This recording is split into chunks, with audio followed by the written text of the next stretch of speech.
Praise the Lord, hallelujah. कैसे हैं आप?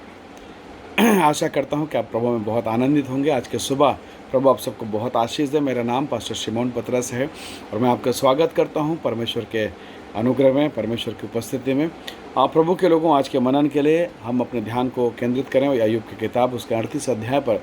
जब इस अध्याय को मैं पढ़ रहा था, विशेषकर 1 से लेकर 11 वचनों तक, बहुत ही गंभीर परिस्थितियों से हम इन चीज़ों को सीखने पाते हैं। बहुत सारे गंभीर बातों को हम सीखने पाते हैं। विशेषकर अय्यूब का जो जीवन, एक धर्मी, एक खरा व्यक्ति है और इस व्यक्ति ने अपने खराई में रहते हुए भी उसने अपने जीवन में बहुत कुछ खोया। अपनी संपत्ति, अपने बच्चों को, अपने शरीर के, अपने शारीरिक स्वास्थ्य को खो दिया। शरीर पे फोड़े फफोले हो गए और बहुत ही पीड़ाओं से होकर उसका दिन गुजर रहा था। उसके मित्र आए और तरह तरह के जब उसने सवाल पूछने चालू किया, उसका मन और भी दुखित हो गया।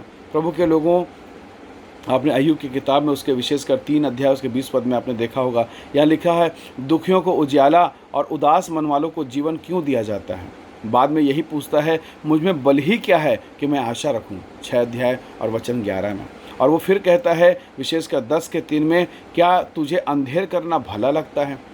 ऐसे अनेक सवाल अय्यूब जो है शोकित मन से, दुखी मन से प्रभु से पूछता है। प्रभु के लोगों, जब आपकर मेरे जीवन में दुख और क्लेश आता है, उदास व्यथित मन, टूटा हुआ हृदय बहुत कुछ प्रश्न पूछता है। जब आपके प्रियजन के साथ कुछ अनहोनी हो जाए, आपके साथ कुछ हो जाए, कभी नौकरी छूट जाए, कभी घर में कुछ ना हो या कुछ खाने को ना हो या परिस्थितियाँ आपके नियंत्रण से बाहर चले जाएं, कई प्रकार के प्रश्न आते हैं और फिर हमारे मनों को शैतान और जो है उग्र करता है और शोक से भर देता है। और कभी कभी तो ये लगता है कि प्रभु मैं ही क्यों, मेरे ही साथ क्यों, मुझसे बुरा और ख़राब जीवन बिताने वाले लोग आज आनंदित हैं, मेरे साथ ही क्यों।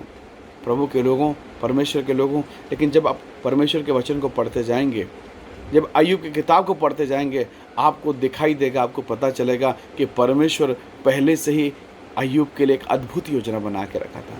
वास्तव में परमेश्वर अय्यूब को दुगना देना चाहता था और उसके देने का तरीका कुछ अलग था। शैतान उसे नाश करना चाहता था, शैतान के हाथ में प्रभु ने उसे दे दिया, पर वास्तव में परमेश्वर उसे इसलिए दे रहा है ताकि परमेश्वर अय्यूब को दुगनी आशीष दे। इसकी संपत्ति देश भर में नहीं संभाली थी, उसके बावजूद प्रभु उसको डबल देना चाहता था। Praise the Lord.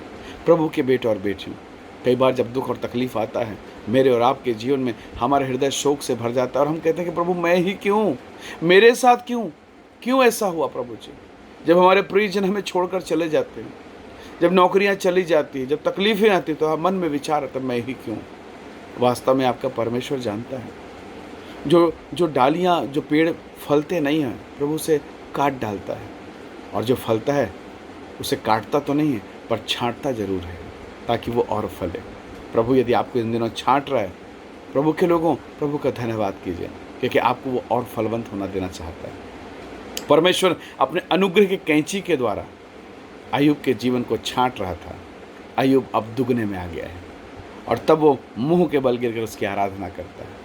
हमारी बुद्धि सीमित है परंतु हमारा परमेश्वर असीमित परमेश्वर है।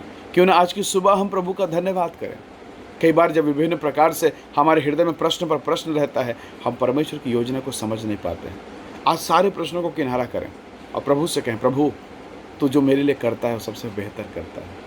प्रभु के वचन में लिखा है, मैं जो तुम्हारे विषय में कल्पना करता हूँ वो हानि की नहीं वरन कुशल की है और अंत में तुम्हारी आशा पूरी करूँगा। आज की सुबह प्रभु आपको बहुत आशीष दे, आपकी आशाओं को पूरा करे और आप एक दिन अय्यूब के समान कहने पाएँ कि सचमुच में परमेश्वर महान है। हालेलुया। प्रभु आपको बहुत आशीष दे। आइए हम प्रार्थना करें। प्रेमी अनुग्रहकारी स्वर्गीय पिता, दया कर प्रभु, हमारे शोक और व्यथित हृदय को, हमारे शोकित मन को तू शांति दे, अपनी उपस्थिति से भर प्रभु, और हमें समझ दे ताकि तेरी योजनाओं को हम समझने पाएँ और हम अय्यूब के समान दुगने भाग को पाकर आनंदित होने पाएँ। प्रभु, जब तू लोगों को बढ़ाता है, इससे पहले विभिन्न परिस्थितियां हमारे जीवन में भेजता है प्रभु, ताकि हम इसके द्वारा और मजबूत और परिपक्व हों और तेरे प्रेम और तेरे मिठास को समझने पाएँ। प्रभु जी, आज की सुबह हम में से हर एक को आप आशीष दें। आपकी महिमा, आपकी योजना के लिए हम आपका धन्यवाद करते हैं। यीशु के सामर्थी नाम से मांगते हैं, आमीन आमीन। प्रभु आप सबको बहुत आशीष दें। Thank you. Praise the Lord.